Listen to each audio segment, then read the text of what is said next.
Good morning friends, কেমন আছো তোমরা সকলে? আমি খুব ভালো আছি। আর আজকে যে ভিডিওটা নিয়ে এসেছি সেটা ইকো পার্কের মধ্যে আছে।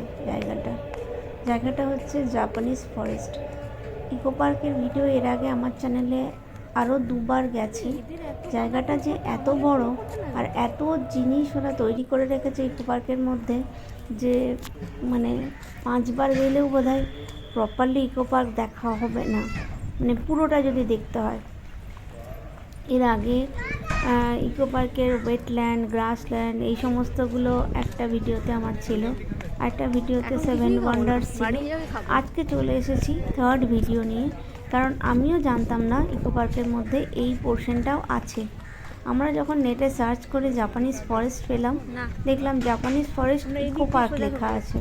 তা আমরা ভেবেছিলাম আশেপাশে কোথাও একটা হবে, কিন্তু ওখানে গিয়ে যেটুকু জানলাম যে গেট নাম্বার 1 দিয়ে ইকো পার্কে এন্ট্রি নিতে হবে, নিয়ে লেফট সাইডে, মানে গেট থেকে ঢুকে লেফট সাইডে ইকো পার্কের একদম মানে মেন দিকে না গিয়ে লেফট সাইডে চলে আসলেই এই জাপানিজ ফরেস্ট। এটা হচ্ছে 1 নম্বর গেট আর আইফেল টাওয়ারের মাঝে পড়বে এই জাপানিজ ফরেস্ট। তো এখন আপাতত ঢুকে গেছি ইকো পার্কের মধ্যে। তোমরা দেখতেই পাচ্ছ ইকো পার্কের সেই সেন্ট্রাল লেকের মধ্যে বোটিং হচ্ছে, নানা রকম ডিজাইনের বোটগুলো ঘুরে বেড়াচ্ছে। আর ভালো লোকজন ছিল, ভালো ভিড় ছিল। আর আমরা চলে এসেছি আমাদের গন্তব্য জাপানিজ ফরেস্টে। এই যে দেখো সামনে যে মানে ডগ এবং লায়নের মিক্সচারটা দেখছো, যেগুলোকে লায়ন ডগ বলা হয়, এগুলো যে কোনো মনেস্ট্রির বাইরেই থাকে। বলা হয় এগুলো প্রোটেক্ট করে মনেস্ট্রিকে, সেই জন্য থাকে। তো এই লায়ন ডগের সামনের দিকেই হচ্ছে এন্ট্রান্স, যেখানে ঢুকলে একটা বিশাল বড় বুদ্ধ মূর্তি দেখতে পাবে। কিন্তু কিছু একটা প্রোগ্রাম হচ্ছিল, মোস্ট প্রবাবলি কোনো বিয়েবাড়ি বা কিছু কারণে ওখানে প্রচুর ডেকোরেশন করা ছিল। তাই আমরা ওই দিকে এন্ট্রি না নিয়ে আমরা এই জাপানিজ গার্ডেন যে রেস্টুরেন্ট আছে সেই রেস্টুরেন্টের দিকে আমরা এন্ট্রিটা নিয়েছিলাম। অ্যাকচুয়ালি এই বিয়েবাড়ি বা অনুষ্ঠান হোয়াটএভার যেটাই হচ্ছিল না কি না, তার ডেকোরেশনের কারণে কিন্তু আমরা মনেস্ট্রির মধ্যেও এন্ট্রি নিইনি, কারণ এত লোকজন সাজানো বাজানো করছিল যে ওখানে এন্ট্রি নেওয়াটা খুব অস্বস্তিকর হয়ে যেত, সেই জন্য ওখানে আমরা ঢুকিনি। কিন্তু তাই মনেস্ট্রির পোর্শনটুকু তোমাদেরকে দেখাতে পারবো না, দূর থেকেই যেটুকু দেখাতে পারবো ব্যাস অতটুকুই, ভেতরে কিন্তু আমরা ঢুকিনি। আর জাপানিজ ফরেস্ট বলো বা জাপানিজ কালচার বলো, যে জিনিসটা না হলেই নয় সেটা হচ্ছে ব্যাম্বু। সামনে দেখো ডান সাইডে একটা খুব সুন্দর ব্যাম্বু দিয়ে বুদ্ধা আছে জিনিস বানানো ছিল, মানে একটা কি বলবো ভুলভুলাইয়া টাইপের আর কি, একটা গোল একটা সার্কেল করা ছিল, ভেতর অবধি যাও আবার ব্যাক করে আসো, পুরোটাই ব্যাম্বু দিয়ে, খুব সুন্দর ছিল ওই জায়গাটা। আর এই দিকে হচ্ছে আমরা এখন ওই মেন যে গার্ডেন আর কি, সেই গার্ডেনে এন্ট্রি নিচ্ছি। এই দেখো বুদ্ধা মূর্তি, বলেছিলাম মেন এন্ট্রান্স দিয়ে ঢুকলেই এই বুদ্ধা মূর্তিটাই তোমরা দেখতে পেতে সবার আগে। কিন্তু এই যে দেখো সাজানো আছে ফুল দিয়ে, নিচে ফুলের ডেকোরেশন, এটা একটা কিছু প্রোগ্রাম হচ্ছিলো, তাই জন্য আমরা মেন এন্ট্রান্স থেকে ঢুকিনি। এই দেখো লেফট সাইডে পুরো বাগান, মানে পুরো জায়গাটাই বিভিন্ন এরকম করে ফুল দিয়ে সাজানো। তো গেট দিয়ে ঢুকিয়ে আসার পরে ওই জিগজ্যাগ যে ব্রিজটা আছে, ওই ব্রিজের সামনে চলে এসেছি এখন।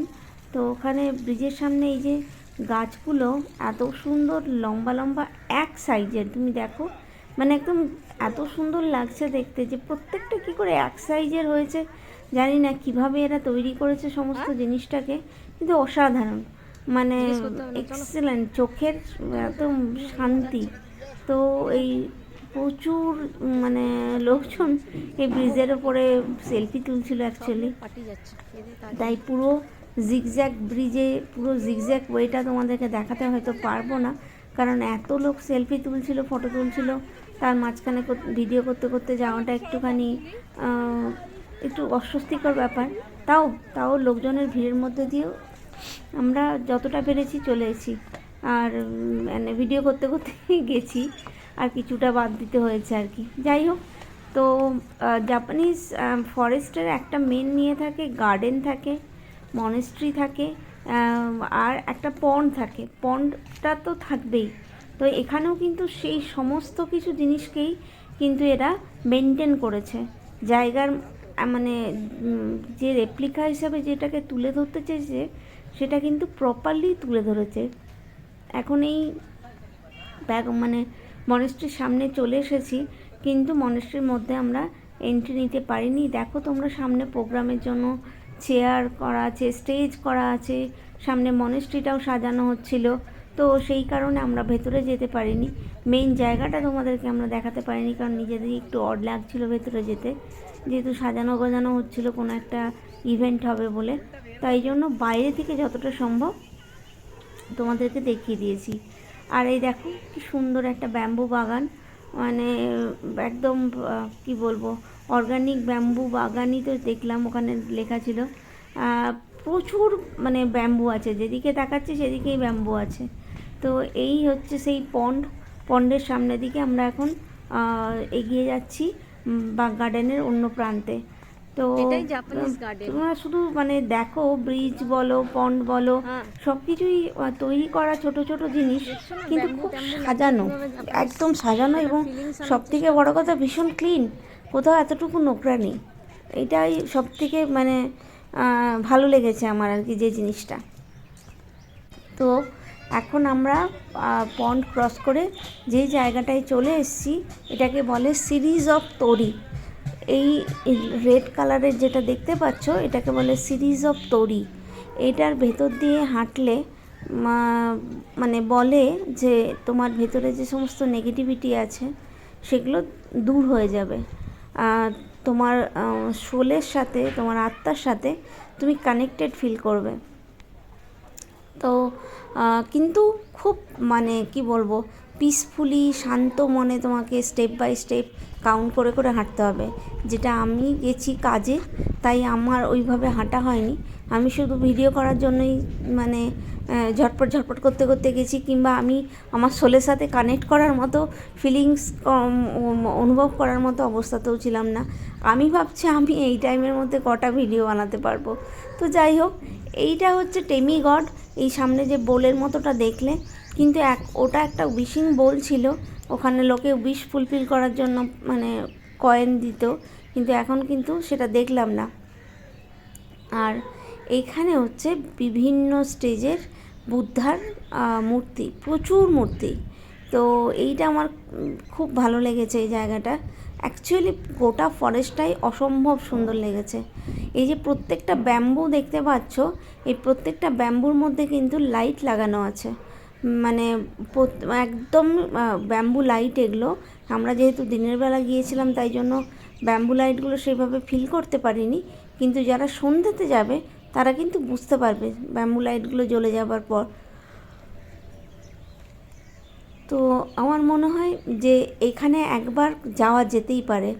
মানে শীতকাল তো কেটে যাচ্ছে আস্তে আস্তে, গরম পড়ে যাচ্ছে, তো প্রপার গরম পড়ে যাওয়ার আগে কেউ যদি ইকো পার্কে যাও, ইকো পার্কে তো এখনও এত সুন্দর ফুলের বাগান আছে যে চোখ একদম তৃপ্ত হয়ে যাবে। তো যদি যাও কেউ ইকো পার্কে, তাহলে অবশ্যই এই জাপানিজ ফরেস্টটা একবার যাও, গিয়ে দেখে এসো, সত্যিকারের খুব এনজয় করবে। এত সুন্দর শান্ত পরিবেশ, এত সুন্দর নেচারের মধ্যে একটা জাপানিজ কালচারকে তুলে ধরা হয়েছে, খুবই ইন্টারেস্টিং। আমার তো ভীষণ ভালো লেগেছে। আর যারা এখনও যাওনি তাদেরকে রিকোয়েস্ট করবো, তারা অতি অবশ্যই একবার জাপানিজ ফরেস্টটা ঘুরে এসো। এই দেখো সামনের দিকে, এদিকে তো পন্ড দেখা যাচ্ছে, আমার বাঁদিকে একটা গেট আছে, সেটাকে মুন গেট বলে। দেখো সার্কেল করা আছে মুন গেটটা, প্রপারলি আসছে না, যাই হোক একটু পরে হয়তো তোমরা দেখতে পাবে মুন গেটটা ভিডিওতে। তো ওইটা একটা খুব সুন্দর জায়গা। তারপরে এই মুন গেটের দুপাশেই দেখো সারি সারি ব্যাম্বু দিয়ে লাইট লাগানো আছে, তো সব মিলিয়ে ডেকোরেশন এক্সট্রিম সুন্দর। এই হচ্ছে মুন গেট। তো সব মিলিয়ে বললাম না, সব দিক থেকে ডেকোরেশন অসম্ভব সুন্দর। সামনে একটা জাপানিজ রেস্টুরেন্ট আছে, তোমরা চাইলে ওখানে বসে অথেন্টিক জাপানিজ ফুডও খেতে পারো, তার সাথে সাথে এই গার্ডেনের ভিউটা এনজয় করতে পারো। তো সব মিলিয়ে দারুণ জায়গা, একদম একদম মিস করো না কেউ, অবশ্যই একবার যেও। আর এই জায়গাটার কথাই বলছিলাম, ব্যাম্বু চিট, এইটাই একটা সার্কেলের মতো করা আছে, খুব সুন্দর জায়গাটা। আর মানে আমি ঢুকেও ছিলাম ভেতর অবধি, একটা ধাঁধার মতো তৈরি হয়ে যায় একদম। তো স্পাইরাল টাইপের একটা ডিজাইন করা আছে ব্যাম্বু দিয়ে, খুব সুন্দর করা আছে। তো যাই হোক, আমার তো ভীষণ ভালো লেগেছে এই জায়গাটা, তোমরা কিন্তু কেউ মিস করো না, অবশ্যই একবার ঘুরে এসো গরম পড়ে যাওয়ার আগে। আর যদি ভিডিওটা ভালো লাগে অবশ্যই লাইক করো, কমেন্ট করো, শেয়ার করো, চ্যানেলটাকে সাবস্ক্রাইব করতে ভুলো না। ভালো থেকো, সুস্থ থেকো, দেখা হচ্ছে আবার একটা নতুন ভিডিও নিয়ে নতুন দিনে। ততক্ষণের জন্য টাটা, বাই।